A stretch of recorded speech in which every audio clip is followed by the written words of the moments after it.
Cuando Esteban falleció, me prometí que solo me quedaría unos meses. Lo necesario para ayudar a Carmen a encontrar su equilibrio. Ella luchaba con el dolor. 2 mellizos pequeños y un marido con horarios imposibles. Yo tenía tiempo, energía y ese instinto maternal que nunca se apaga. Así que me instalé con ellos. Eso fue hace 3 años. Al principio se sentía reconfortante ser necesaria. Me despertaba al amanecer. Preparaba bocadillos para el colegio. Lavaba montañas de ropa. Tomé mi pensión y la usé para cubrir los vacíos que sus salarios no alcanzaban. Supermercado, electricidad, depósitos para la guardería. Pagaba sin protestar. Eso hace la familia, me repetía. Pero con el tiempo, los agradecimientos se desvanecieron. Los favores se convirtieron en obligaciones. Y el espacio que ocupaba, físico y emocional, se fue reduciendo. Carmen dejó de preguntarme si cenaría con ellos. Los mellizos empezaron a llamar abuela a Pilar, la madre de Andrés. Aunque vivía al otro lado de Valencia y apenas aparecía, mencionaba a Esteban de vez en cuando, pero solo recibía silencio, como si fuera una telenovela antigua que nadie veía ya. Aún así, me quedé. Cociné. Ajusté la calefacción que ponían a 18 grados en pleno invierno. Ignoré las miradas de reojo cuando mis programas de misterio sonaban demasiado alto. Me decía que era afortunada por estar cerca de mis nietos, que así era la vida útil aunque no querida. Entonces, el martes pasado, mientras doblaba los calcetines de los niños, Carmen entró al cuarto de la colada con su móvil como escudo. «Mamá», dijo sin mirarme del todo, «los padres de Andrés se mudan aquí». Parpadeé con un calcetín en la mano. «Vienen de visita». «No, a vivir para siempre. Necesitamos el espacio». Reí esperando una sonrisa que no llegó. «Tendrás que irte a fin de mes», añadió. Solté una carcajada. No pude evitarlo. Sonaba absurdo, como una línea de comedia barata, pero su cara no cambió. Brazos cruzados. Lo decía en serio. Dejé los calcetines en la cesta despacio, como si el movimiento pudiera retrasar la realidad. Luego pasé junto a ella, tragándome el dolor. En el pasillo, vi de reojo una foto familiar en la estantería. Mi marco, mi copia, pero yo ya no estaba en ella. La puerta del despacho estaba abierta. Adentro, cajas apiladas. A la mañana siguiente, el cambio ya había empezado. Carmen tocó mi puerta suave, como si fuera una huésped de paso. Entró con una sonrisa plástica y un rotulador en la mano. «Oye, ¿te importa empezar a empacar cosas no esenciales para hacer espacio a los suegros? Pensé que el armario del despacho puede guardar algo tuyo por ahora. No esenciales». Miré el cuarto. Todo era mío: la colcha, la librería, hasta la lámpara de la mesilla.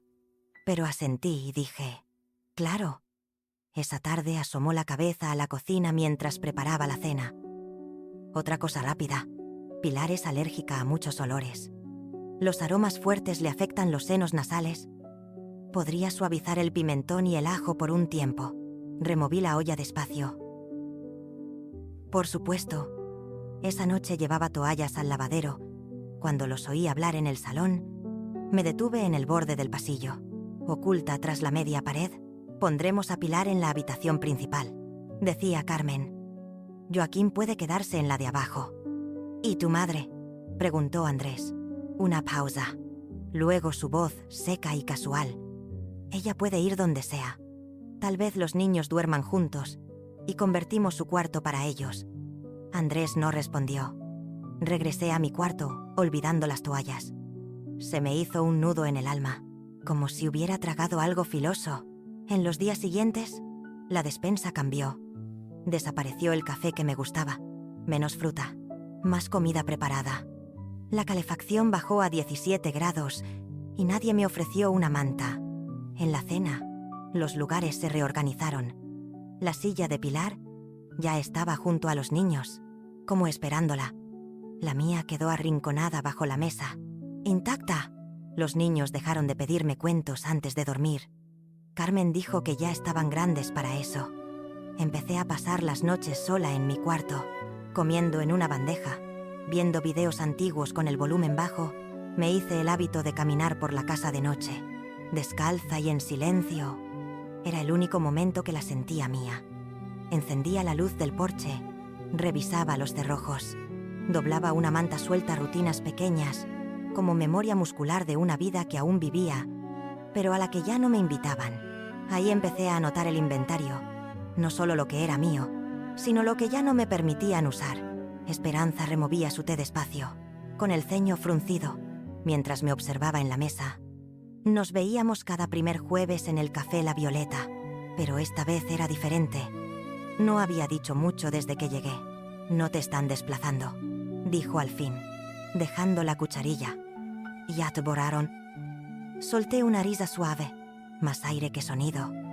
«Lo sé», dije. «Pero que lo digas en voz alta pega distinto». De vuelta en casa, abrí mi portátil y entré a mi cuenta bancaria. No lo hacía seguido. Nunca he medido el amor en euros, pero las palabras de Esperanza se me pegaron como vapor. Revisé los extractos mes por mes, compras de supermercado, pagos automáticos de servicios, transferencias directas a Carmen para extras. Hice una hoja de cálculo. Al terminar, el total rondaba los 45. €0. Me recosté en la silla, el número latiendo en mi cabeza. «0 euros de un ingreso fijo, euros callados que mantuvieron su hogar a flote, sin reconocimiento ni gratitud». Abrí un cajón y saqué una carpeta vieja. Adentro estaban los papeles que reuní hace años, cuando pensé en comprar un apartamento en Benidorm tras la muerte de Esteban. Tenía listo un enganche de 12. €0. Estaba a días de firmar cuando Carmen llamó llorando. El coste de la guardería de los mellizos se había duplicado. Andrés estaba sin trabajo. Transferí el enganche al día siguiente. Ella lloró por teléfono. Prometió devolverlo. Eso fue hace casi 3 años. Cerré la carpeta y la sostuve en mi regazo, con los bordes suaves por el uso. Mis manos no temblaban. Aún no. Pero algo en mí cambió. Ya no era sobre espacio. No era sobre las alergias de Pilar, los cuartos libres o los menús. Era sobre ser útil hasta que dejé de serlo. Necesitada hasta que me volví inconveniente. Puse la carpeta en la encimera y la miré mucho tiempo. Luego saqué un bolígrafo del cajón y escribí en una nota adhesiva: «Busca los papeles, ponlo por escrito, registra todo». La hoja quedó ahí, como advertencia o como promesa. Esperé hasta que los niños estuvieran afuera en sus bicicletas. Carmen estaba en la cocina removiendo una olla de algo comprado y sin sabor. Me paré más allá de la encimera, con las manos cruzadas, como si necesitara cita. «¿A dónde esperas que vaya?» No alzó la vista. «No sé, mamá. ¿Eres lista?» «Lo resolverás». Parpadeé, dejando que el silencio se asentara entre nosotras. «Los padres de Andrés necesitan estabilidad ahora», añadió, como si eso lo hiciera menos cruel. «Ya están mayores. Pilar es prediabética y Joaquín tiene problemas de espalda. Necesitan cuidados». Casi me río, como si no hubiera sido yo la que se levantaba temprano a quitar la escarcha. Llevaba a los niños al médico y cocinaba desde cero, como si no hubiera mantenido esta casa cuando ellos apenas podían. «Ya tuviste tu tiempo aquí», dijo girándose al fin. «Es hora. Es hora». Como si hubiera estado de vacaciones extendidas por las que debía estar agradecida. Como si no hubiera dado mi vida para encajar en la suya. Tranquila en todo. «Entiendo».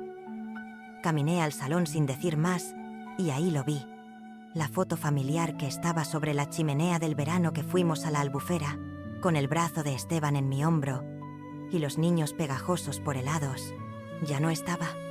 En su lugar, una foto enmarcada de Andrés niño junto a un chico que no reconocí. El marco era nuevo, con borde dorado brillante, prominente. Me quedé mirándola más de lo que quise. Cuando me giré, Carmen ya había subido. Esa noche, mientras la casa zumbaba con pláticas de fechas de llegada y fundas hipoalergénicas, llevé mi té al garaje y me senté en el escalón frío junto a la secadora. Saqué el cuaderno que llevaba desde que Esteban murió y escribí 2 líneas. «Esta ya no es mi casa, pero tampoco es suya aún. Cerré el cuaderno y lo guardé en mi jersey. Luego abrí el armario sobre la lavadora y empecé una lista mental. Empecé con la lavadora y secadora. Las compré cuando el juego viejo se descompuso en plena temporada de gripe. Carmen estaba desesperada. Andrés estaba de viaje. Fui a la tienda de electrodomésticos la mañana siguiente y pagué al contado. El recibo seguía en mi correo, fechado hace 2 años. Lo imprimí y lo puse en una carpeta nueva que etiqueté a lápiz, bienes personales. Luego, la mesa del comedor. Recordé medir el espacio con Esperanza, comparar acabados de madera, asegurar que tuviera extensiones para las cenas familiares. Esa mesa había visto cada cumpleaños desde que Esteban murió, cada tarea escolar, cada tazón de cereales derramado. Pagué con SEC. La copia carbón seguía en mi escritorio. El purificador de aire llegó en temporada de alergias cuando Carmen se quejó de la tos nocturna de los niños. La olla a presión fue un regalo de Navidad para mí, porque nadie más pensó en dármelo ese año. Caminé por la casa despacio, deteniendo la mirada en cosas que había olvidado: la lámpara de pie en el salón, la estantería del pasillo con pilas y cables extra, la alfombra del recibidor, que compré tras resbalar en el suelo. Cada objeto tenía una historia, un registro callado e invisible de servicio.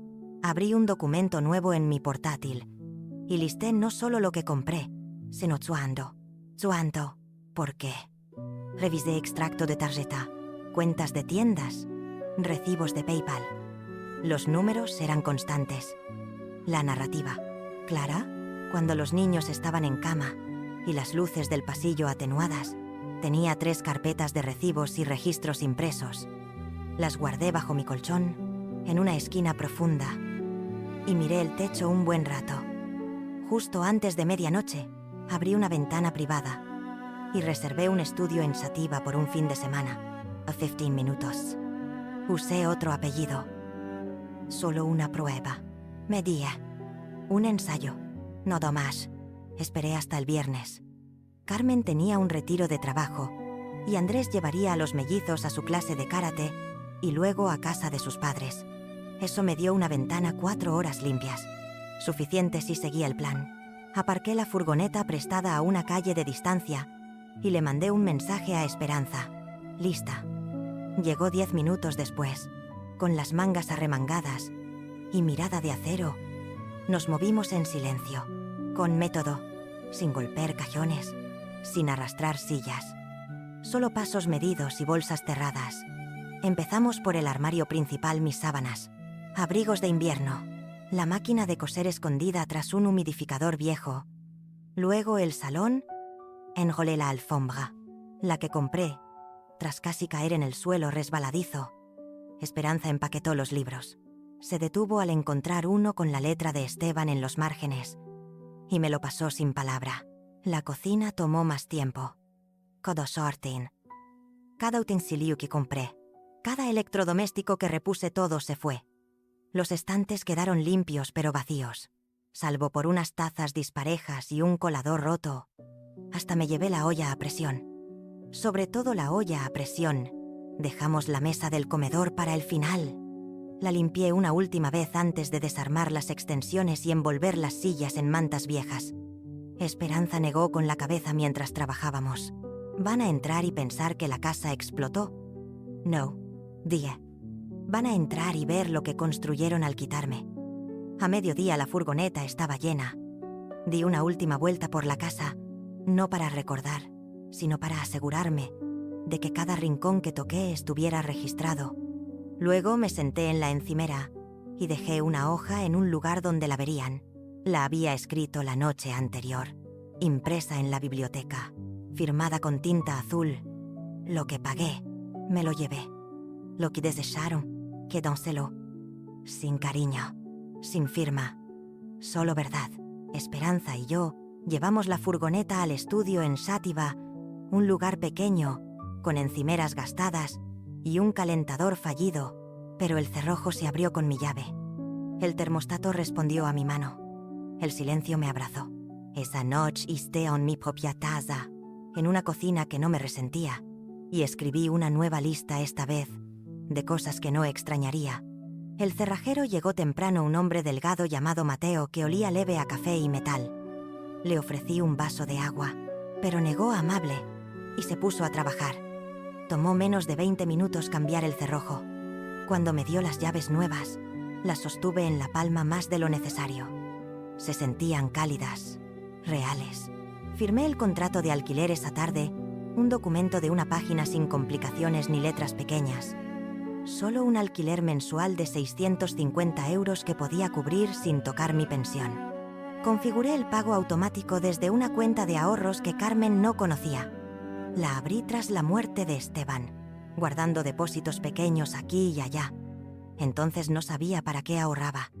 Ahora sí, esa noche, mientras desempacaba platos en mi cocinita, tocaron la puerta. Dudé, aún esperando regaños o necesidades ajenas. Pero al abrir, una mujer estaba ahí, con una sonrisa cálida y una lata de galletas. «Soy Amparo», dijo. «Apartamento Treb. Te vi mudándote. Jugamos cartas los jueves en el salón. Deberías venir». Asentí, sorprendida de lo rápido que dije que sí. Una hora después, estaba en una mesa plegable con Amparo y 3 más viudas. Una divorciada, todas jubiladas, riendo por manos terribles y café descafeinado fuerte. Nadie me pidió limpiar, nadie habló sobre mí. Nadie esperaba nada más que mi presencia. Regresé al estudio con una ligereza extraña en el pecho, como si el mundo respirara otra vez. Hice huevos revueltos en mi cocina eléctrica. Me senté con las piernas cruzadas en el futón y comí bajo el brillo suave de una lámpara que elegí yo. La casa vieja aún resonaba en mi mente, pero su agarre se aflojaba. Dormí con la puerta cerrada, las ventanas entreabiertas y las llaves bajo la almohada, no por miedo, sino por costumbre. Una costumbre que al fin estaba lista para dejar. La primera llamada llegó a las 9:13 de la mañana. La de sonar. Conocía ese tono tenso, cortante, molesto. No dejó mensaje. La segunda llegó 20 minutos después. Esta vez dejó uno: «Oye, mamá, ¿será que tomaste más de lo que necesitabas? La nevera está totalmente vacía. ¿De verdad te llevaste todas las ollas?» Para el mediodía había llamado 5 veces. La sexta llegó a las 14:04 con un mensaje que empezó firme y se deshizo rápido. «Los niños están llorando porque no encuentran sus cereales y la cocina no funciona. Andrés intenta arreglarla, pero no es lo mismo. ¿Dónde está la olla a presión? ¿En serio te llevaste la lavadora?» «Sí, lo hice». Estaba en mi mesa plegable, tomando té de una taza que no tenía que compartir, cuando llegó el mensaje 8. «Mamá, por favor, esto es mucho. No esperábamos que todo desapareciera.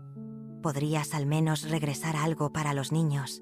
Digo, en serio, ¿quién se lleva el purificador? Alguien que lo compró». Pensé. A la 10ª llamada, el filo en su voz dio paso a otra cosa. «Mira, tal vez no dije las cosas bien». Estaba estresada. Los padres de Andrés ni siquiera están ayudando aún, solo traen más desorden. No quería que te sintieras rechazada. No era sobre sentir. Era sobre lo que al fin acepté. La 11ª llegó tras el anochecer. Sonaba cansada. «Ronza, mamá. Por favor». No quería que sonara así. «Regresa. Los niños preguntan por ti. No pensé que de verdad te irías». Vi la pantalla apagarse en la 12ª y silencié el móvil.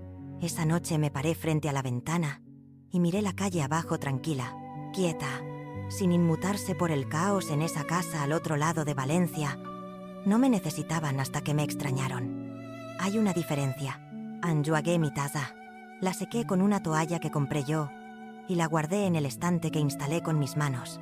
La oficina de la señora Dolores Hidalgo era silenciosa. Entre una tintorería y una floristería en el centro de Valencia, hablaba suave pero directo. Revisó mis notas y recibos sin juzgar. Asintió mientras hojeaba la carpeta: extractos bancarios, facturas de electrodomésticos, hasta un registro de supermercado viejo que guardé por capricho. «Sin contrato de alquiler», dijo. «Pero muchas pruebas. Eras una inquilina contribuyente con derechos legales». Si quieres reembolso, podemos redactar una demanda. O puedes dejarlo todo. Tú decides. Asentí, pero ya sabía. No quería su dinero. Quería la dignidad que dieron por sentado. Esa noche escribí la carta. No la pensé demasiado. Carmen, no solo vivías ahí. Invertiste mi tiempo, mi dinero, mi cuidado. Me trataste como inquilina cuando te convenía y como carga cuando no. No me fui por dolor. Me fui porque recordé quién soy. Perdiste una limpiadora, una cochinera, una niñera, pero más perdiste a tu madre. Ese costo no sale en tu app bancaria, pero lo sentirás en tu hogar. Marina, la doblé, la metí en un sobre y la dejé en el correo a la mañana siguiente, sin dirección de retorno. Al regresar, Amparo había dejado una tarta en mi puerta con una nota. ¿Nos vemos el jueves? Trae tu chispa. Sonreí. Abrí la puerta y entré a mi espacio. Esperanza llegó con una botella de vino de caja, 2 vasos de plástico y una bolsa de galletas y queso. Miró el estudio y asintió aprobadora. Es acogedor, dijo, quitándose los zapatos. Y huele a que nadie ha gritado aquí. Nos sentamos en el futón y brindamos como estudiantes, riendo hasta jadear. Por primera vez en años, no había reloj. Nadie necesitaba. Nada.